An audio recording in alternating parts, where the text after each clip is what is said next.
Hello, আসসালামু আলাইকুম। সবাইকে হাম্বা মোবারক।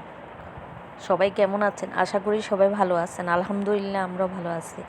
আজকে আমাদের কোরবানির গরু কিনা হয়েছে। দেখেন কেমন হয়েছে। কে কে গরু কিনছেন কমেন্ট করে জানাবেন। দেখেন গরুটা কেমন হয়েছে।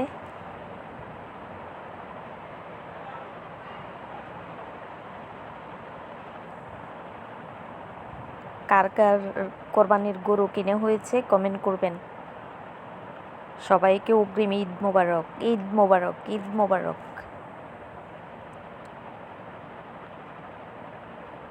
গরুর ছবি দিবেন কে কে গরু কিনছেন। সবাই ভালো থাকবেন, সুস্থ থাকবেন। আল্লাহ হাফেজ। ঈদ মোবারক, ঈদ মোবারক, ঈদ মোবারক।